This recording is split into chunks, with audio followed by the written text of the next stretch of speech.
powerful ways through His Word. And especially with the challenges that we have in the time that we are living in. Now and then it's funny when you Google something, or sometimes it throws you into Facebook, or you go and choose, something, and boom, it takes you to Facebook and so on. And I can't but help to see, and all these things start running and running and running, and it's the doggies, and it's the jokes, and it's the this and the that.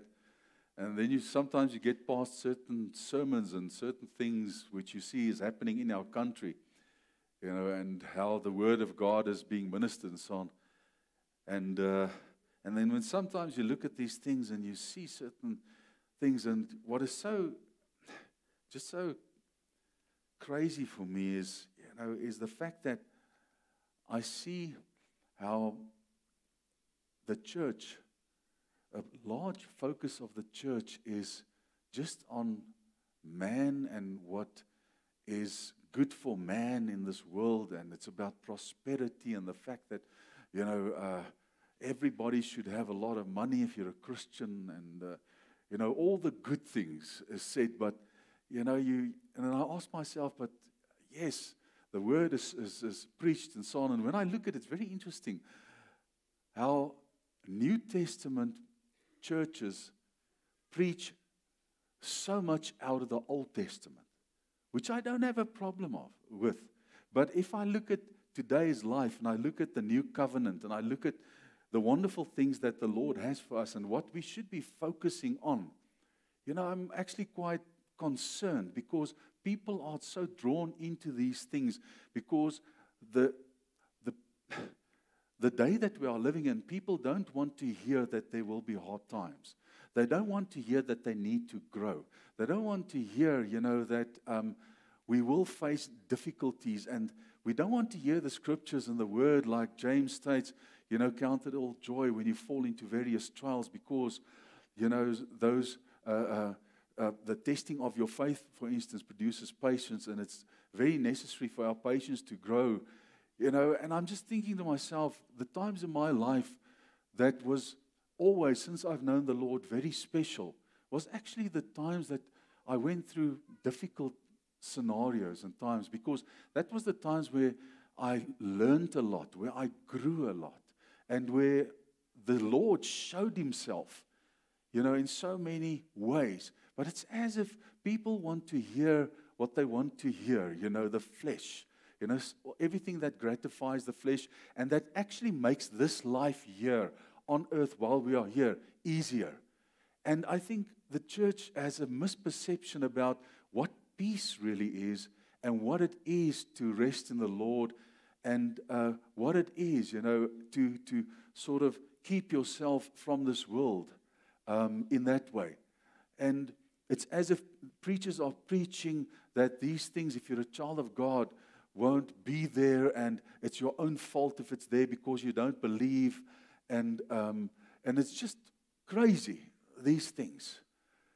Even the time that Jesus Christ Himself walked this earth, He was facing the most difficult people, the most difficult times, persecution even in that way, until death. And He never said that, we would have this smooth sailing, or if you're a child of God, all of a sudden just believe and actually believe Him for good stuff in the world, and, all those, and for happy times and this and that. No. We're supposed to understand that our joy, it's got actually nothing to do with our circumstances. Nothing. Because that is not true joy. Peace, it's got nothing to do with the so-called peace that people are shouting out and want in that way.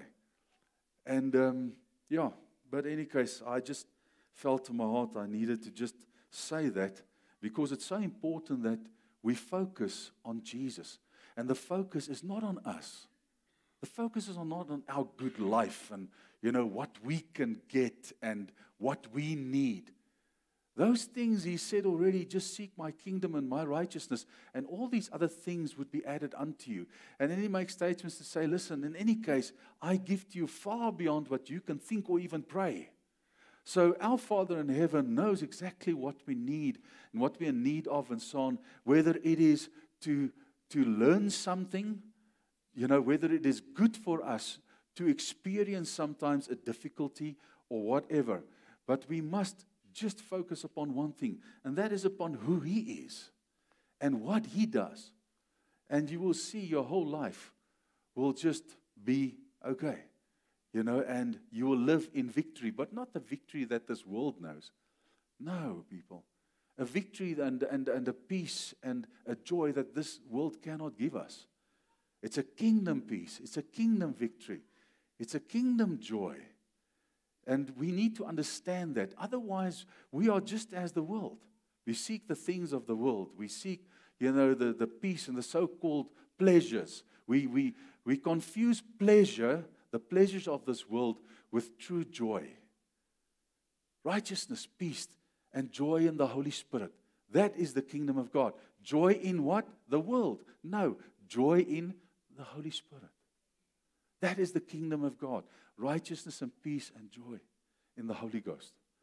And we need to understand these things. And it seems to me like, and it's so true, and it's happening in and amongst us, that preachers are, they're preaching and the churches are full because they're preaching things that people want to hear. They don't want to hear they need to get closer to Jesus. They don't want to hear they need to repent of their sins. They don't want to hear these things. And this is another sign of the times. So, what can I say? We're speaking on the virtues and the elements, the 7 elements, which Peter is enlightening for us in 1 Peter 1, verse 1 to 14. And I trust that you received something, especially last week. Did you get something last week? That is the pinnacle, I believe, of the cross, I would say, as well as our faith. And that is the mystery of godliness revealed as Paul teaches, Christ Jesus in us and through us. And that is something very deep and passionate and special, which each and every individual Christian has to know, desire, and experience, because that is an experience with the Lord, is to experience Jesus in you. Not to know of Jesus in you, but to experience Jesus in you. And that is powerful. That is true power. Okay. But this morning we're going to look at brotherly kindness and love. So, today is something very, very, very, sometimes I think difficult. All right, because you guys, our greatest challenge, in the church is probably with one another. Because we are all so different and we are all also very unique and special. And I've seen through many, many years in church, how people have issues with one another and, how people leave congregations, because of stupid, petty things. And instead of just doing what the Word says, And I think that is why it's so important that we focus on things and that we teach things and that we live and that we manifest things like brotherly kindness, for instance. That we manifest love. We cannot get past that. God is love. All right? And if we do not love, or at least try and love the way that Jesus teaches, people, we are not worthy to be called Christians at all. So it is important that we live brotherly kindness and that we live love. I think today is a good day just to read again 2 Peter 1 so that we understand what we're talking about here. Okay. Simon Peter, bondservant and apostle of Jesus Christ, to those who have obtained like precious faith. He's speaking about us. We've obtained precious faith. With us by the righteousness of our God and Savior Jesus Christ. And then he comes and he made his declarative prayer. He says, grace and peace be multiplied to you in and through the knowledge of God and of our Lord Jesus Christ. So grace and peace is only multiplied through the fact that we gain the knowledge and we live in the knowledge of our Lord and Savior Jesus Christ. So if you do not have knowledge of Him, if you do not know who He truly is, it would be impossible for you to live in the grace and the true peace which He is talking about. He says, as His divine power has given to us all things that pertain to life and godliness, through this knowledge of Him who called us by glory and virtue, by which have been given to us exceedingly great and precious promises, that through these promises you may be partakers of the divine nature of God, having escaped the corruption that is in this world through lust. So we can see that this divine power that He has given us, okay, that helps us to live godly lives, okay, is a power that helps us to escape the lust in this world. And that is something I'll be touching on, if the Lord wills, as well next year, is this lust in the world. We need to know and we need to be cautious of this lust in the world, because God has given us divine and specific promises, okay, that helps us overcome, all right, the lust that is in this world, okay. But also for this very reason, giving all diligence, then he comes and he mentions and he says, and he starts listing, virtues or elements of holiness concerning our living style, what we should live towards, what we should actively pursue, what we should actively choose to live. Do you know that life is full of choices, people? The Holy Spirit in you is not forcing you to do anything, although He convicts us of sin, of righteousness, judgments, and helps us, okay? He's our helper. He is not the one, He's not your driver, okay? He's not your manipulator. You make the decisions. I make decisions every day. So to make a decision concerning brotherly kindness or love is a decision that you make. When you see somebody in this church in the morning, one of your brothers or sisters, you have a decision to smile or not to smile. You have a decision to love on them or not to love on them. And that is what God wants us to do. He wants us to live an active lifestyle of brotherly kindness and love. Okay? Because that is precious to Him. When He looks at His children and He looks at us and He sees that we are real and that we love upon one another, it makes His heart beat faster when He sees these things. And that honors the Lord. That glorifies His name. So whatever we do as children of God, our way of living, what we do, we need to glorify His name. Then he says, okay, giving all diligence, okay, add to your faith, which we said was the foundation. Genuine faith is the foundation of everything that we do as Christians. Virtue, to virtue knowledge, to knowledge self-control, to self-control perseverance, to perseverance godliness, to godliness brotherly kindness, and to brotherly kindness love. And then Peter comes and he says the most beautiful thing. He says, if these things are yours and abound, okay? He says, if you actively live this way and you keep on living this way, keep on, okay? You will be neither barren nor unfruitful in the knowledge of our Lord Jesus Christ. So that shows exactly, just by your actions, you show whether you know Jesus or not. That is an act of knowledge when you do and live these virtues. For he who lacks these things is short-sighted, even to blindness, totally blind, okay? And has forgotten that he was cleansed from his old sins. Therefore, brethren, be even more diligent to make your call and election sure. For if you do these things, you will never stumble. Never stumble. For so an entrance will be supplied to you abundantly into the everlasting kingdom of our Lord and Savior Jesus Christ. For this reason, I will not be negligent, he says, to remind you always, even us today. Peter is reminding us today, okay, of these things.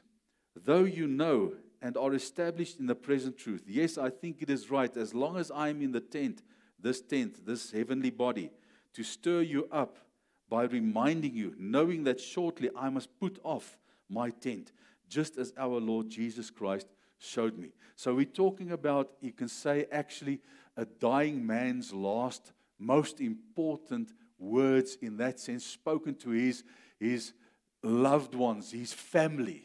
Okay, if you had the choice, the option to just before you die, have just 5 minutes to speak to those whom you love, to leave the last of the last, okay, the most important things which you would love to leave to them, which they have to cherish. That is what Peter did here to us, his family. Okay. So let's go and have a look in a biblical context. Brotherly kindness, what does it mean? It's short and sweet. It's to have love and affection for the brethren. Okay, that's brotherly kindness. And then obviously love in general is affection or charity for all mankind. Okay. So, I can say many things about love, and I've experienced a lot of things concerning love, and I can share so many things with you. But if I can just leave just one thing today, one thing, and that penny drop in your heart, in your mind, is just one thing, and that is love gives. Okay? Love gives. And we can see that in obviously John 3:16. It was the pinnacle of what love is to give. So whatever that give might be, your time, love gives a hug. Let's start with that, okay? I cannot see that you can love somebody without just grabbing them and squeezing them. I mean, it's just, how do you show it? I love you. Okay?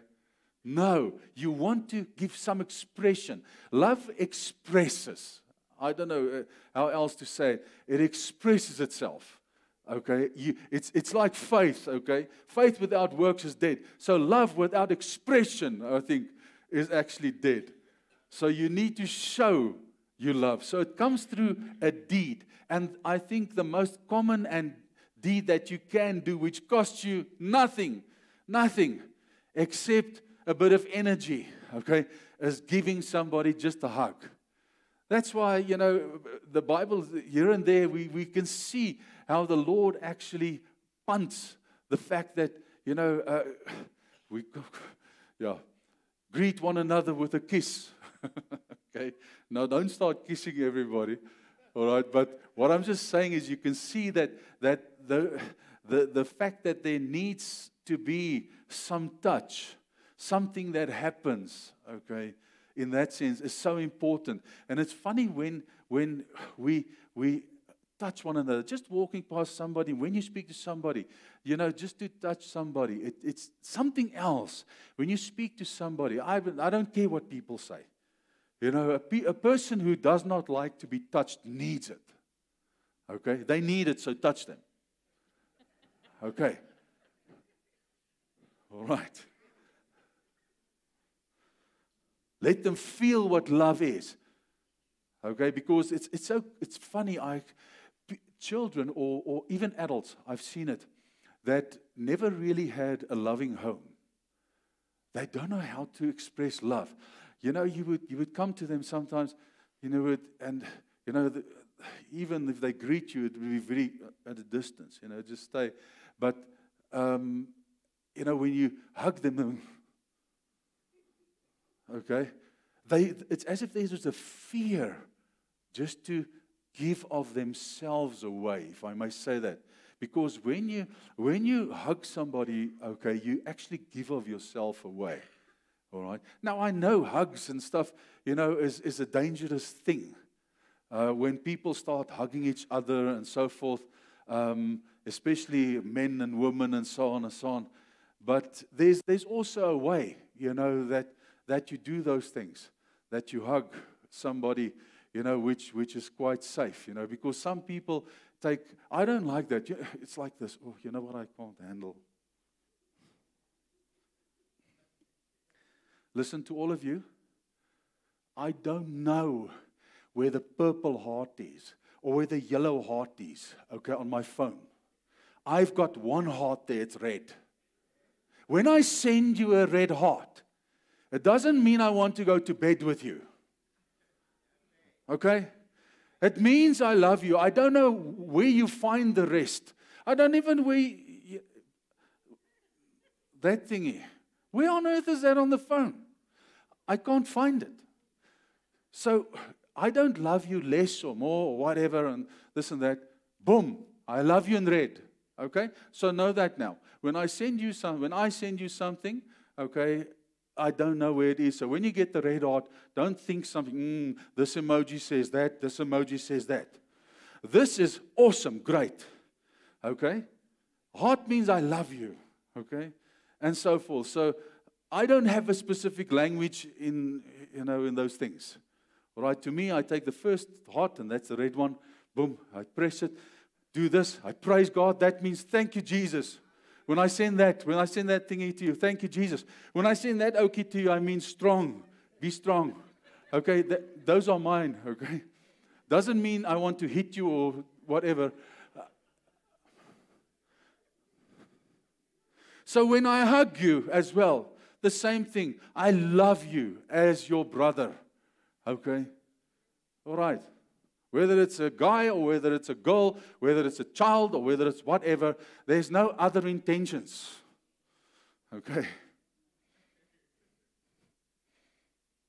So love gives. For God so loved the world that He gave His only begotten Son, that whoever believes in Him should not perish but have everlasting love. So whenever you, no matter where, if you are giving somebody a 2 rand just on a street corner, or giving somebody a bread or a cookie or a whatever in the street corner, and you give every single time you give, it's an expression of love.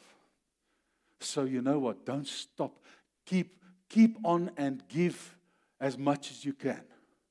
All right? In whatever way. You cannot, like I say, outgive the Lord.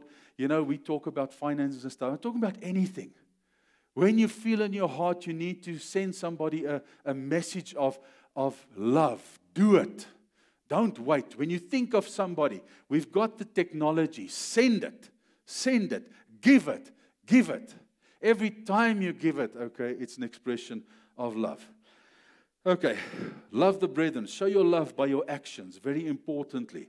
John 13, verse 34 to 35. Listen, the Lord comes and John writes this down. He says, a new commandment, okay, which is an authoritative prescription, I give to you. The Lord comes and says, a new commandment I give to you, that you love one another as I have loved you, that you also love one another. Okay, in that sense, by this all will know that you are my disciples. Does he say here, all will know that you are my disciples by the dead that you raise, by the amount that you prophesy, by the amount that you do miracles? Did he say that?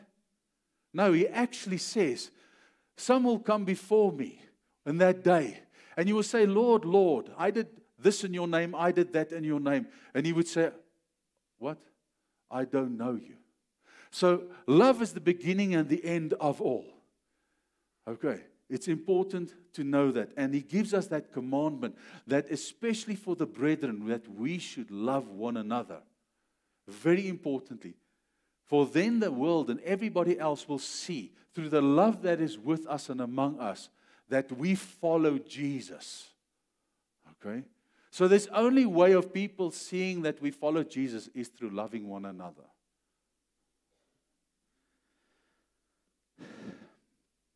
Romans 12:10. Paul says, be kindly and affectionate. That affectionate speaks of being soft, being tender, being affectionate in that sense. When we work with one another, you know, people, I've seen this, and it's so destructive in a church. And that's when people start showing the finger and people start skinnering and people start saying, that oak this, that oak that. You know, that's not the way it is supposed to be done. Be affectionate to one another with brotherly love. In honor, giving preference to one another. That's such an awesome thing, giving preference to one another. Listen, that is one place in a church, no matter who you are, no matter what your status would be, you could be, listen, the state president. In this place, you are a brother. You are not the state president. Okay? You can be a doctor. You can be an attorney. You can be, whoever, a little child.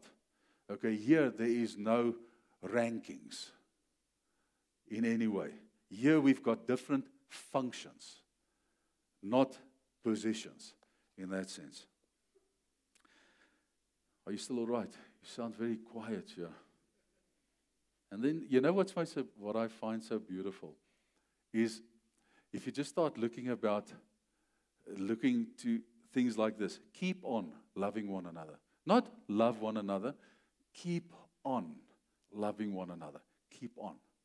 So we can see that the apostles and so on, they're motivating us to keep on going, to keep on doing good, to keep on serving the Lord, to keep on running the race, to keep on in faith, to keep on loving. So keep on doing these good things. It's not a thing that, today I don't feel like it, so you know what, I'm not going to do this. No. Doesn't work that way. All right?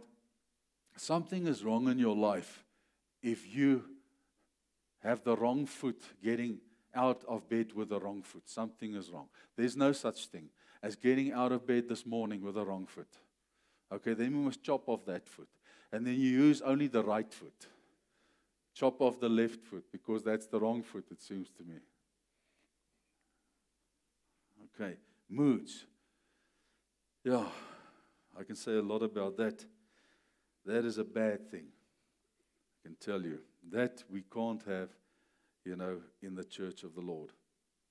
Then he says here, keep on loving each other as brothers and sisters. Then remember your leaders who taught you the word of God.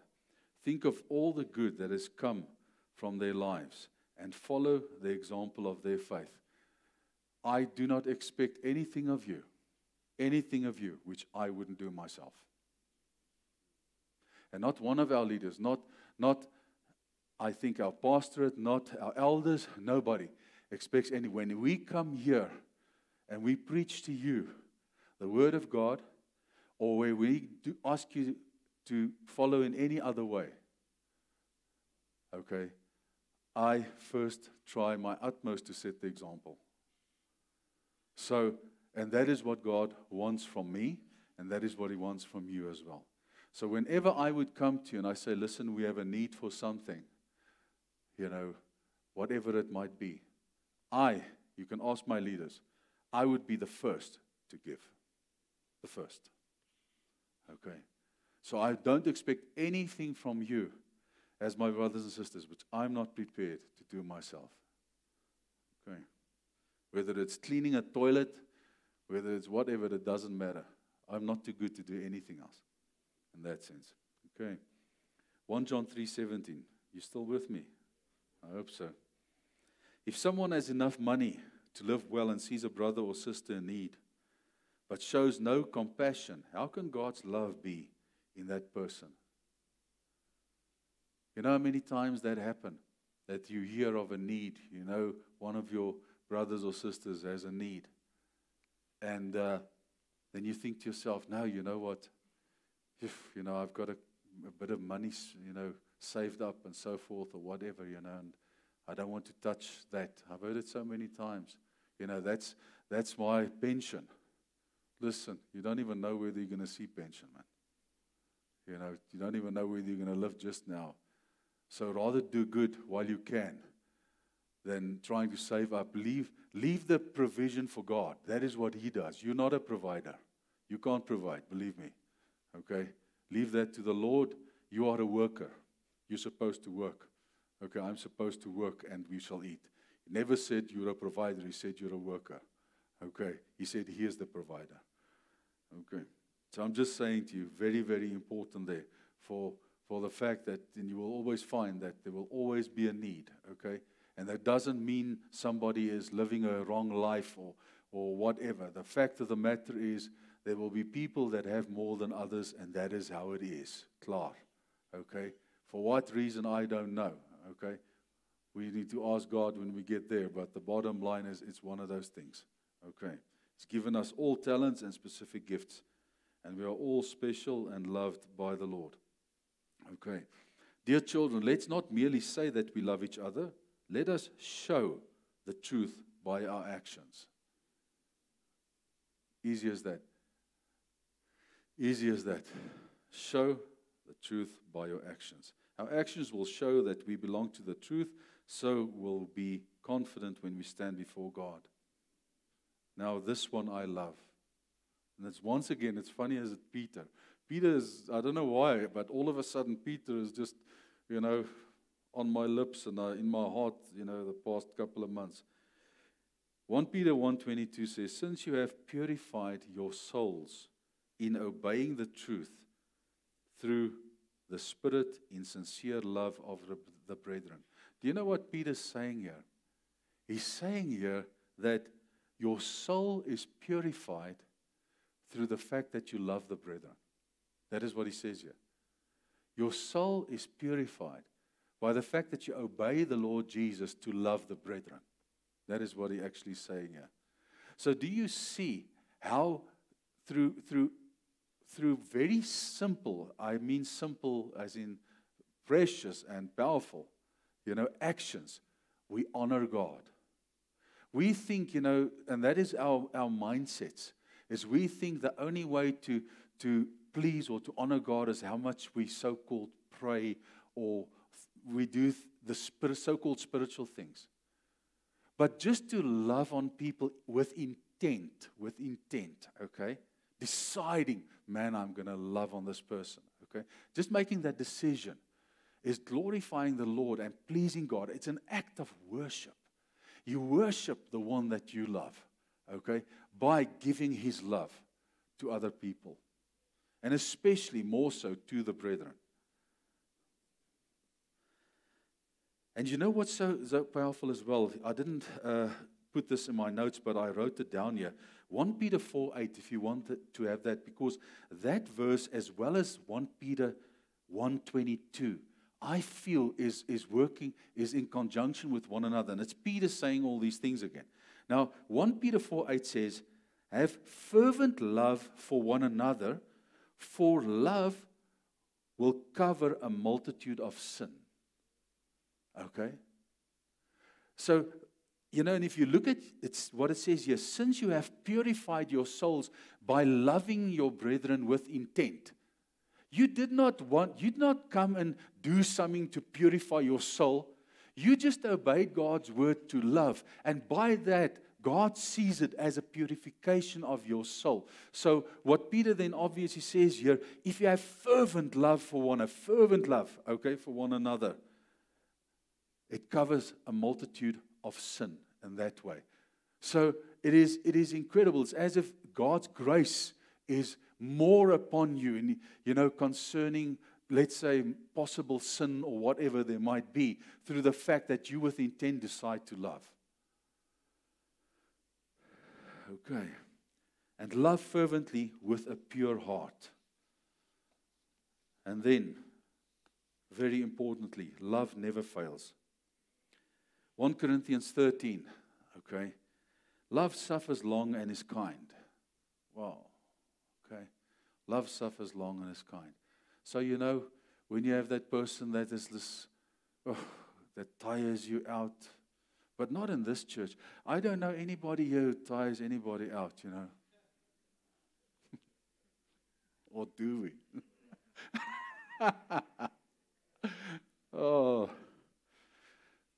When you sit there and you have to listen to the whining and the stories and this and that, and you sit and, Uncle Charlie, sometimes people come with the same story all the time. Have you heard that? Huh? Sunday to Sunday, come with exactly the same story. Or they came with their issues. Ja, ek raak ook so. Ek voel, yes. Okay. But, you know what the Word of God says? Be patient with one another. Just, when it happens, just smile in your heart. Okay? Just smile and just say, oh man, I love you, and that's it, okay?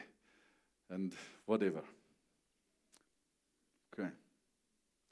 Love does not envy. Love does not parade itself. It's not puffed up. Oh, listen. You know, we don't have time for that. I don't know about you in my life. Andrew, ek sien jy's lekker daar agter, ja. Jesus, I tell you. People that are puffed up. You know, it's so much easier to smile and to laugh, okay, as om mislik te wees. You know. It does not parade itself. It's not puffed up. Does not behave rudely. Does not seek its own. It's not provoked. Thinks no evil. You know, and how many times of all of us guilty, you know, thinking evil sounds so demonic. I'm not talking about demonic. Just thinking, you know, wrongly about other people. You don't know other people's circumstances. You're not standing in their shoes. You don't know exactly what's going on in their lives and their hearts. Give them the advantage, you know. Seek their advantage before you seek your own in that way. Rather say, no, man. You know, Shane, that poor, I'm praying for that, man. This morning, something is wrong, you know, there might be sickness or death in the family which you don't know about, or something, or whatever, or heartbrokenness, or whatever it might be. Give one another the benefit. Rather do that, and you are okay before the Lord, no matter what they do or what they feel. Okay. It does not rejoice in iniquity. So moenie lekker kry nie. You know, when you see somebody stumble or fall, or I told you so, okay, is rejoicing in iniquity. Okay. But rejoice in the truth. It bears all things, it believes all things, hopes all things, endures all things, and love never fails. You know, it sounds so short and sweet. Chris, you know, it sounds so, love never fails. Okay. Do you know how powerful that is? Okay. We want the spectacular. We want to experience the spectacular. You know, we want to be entertained. All right? And the word says, no, love never fails. Very softly, very gently, looking at the cross, okay, what he did, not screaming out, okay, ah, you devil, here it's coming to you now. Okay? No. Jesus died, he gave up the ghost, and all hell broke loose. Okay? The whole world was turned upside down. Totally. And that was through an act of love. That is true power, is to love from a pure heart. Listen to me. Hear what I'm saying to you. Okay. Never fails. And then I just put this together for you. Love of the brethren leads to love for all mankind. If we cannot even love one another, how on earth are we going to love people, you know, out there? This is not primarily a matter of the emotions, but of the will. Do you know that love is a willful act? It does not actually come, if I may say that, naturally. It's not there, okay? It's a decision that you make. It's not a sentimental exhilaration to experience, but a commandment to obey. In the New Testament sense, love is supernatural, okay? An unbeliever cannot love as the Bible commands, because he does not have divine life. If you are not reborn, you don't know what love is. You know what lust is, yeah. You know what that is. But love, okay, is all those things we mentioned just now, and all those things which we mentioned where it's not supposed to be. That is what love is. And you cannot live that way without help, supernatural help, from the Holy Spirit that indwells you, from Christ in you. Because Christ, that's why it's so important. When you experience and when you acknowledge and when you live Christ in you, you love. it comes then. But you can't do it on your own. Not at all. Takes divine life to love one's enemies and to pray for one's executioners. Love manifests itself in giving. Vleit. My story is 8. Okay. You cannot give enough love. You cannot express it enough. You cannot give enough. There is no such thing. Okay? Just giving a smile like Eagles here, is giving. She could have sat here with a morbid face, long face like, a donkey or a whatever. But she decided no. That's why we call her Giggles. Okay? And that is one of her trademarks. That is it's a strong point of hers. Because you cannot, if you come into her presence, how are you going to be Norse and whatever, No. You also just experience that and you start laughing yourself. Okay? And that is why I say, whatever you have, give it. Give it in abundance. All right. Okay. We're going to pray together. I know, Penny, where are you? You're there. Waar is hy? Ed, wil jy nie net daar gaan hande lê op haar nie? Just going to ask Pastor Eddie and we're going to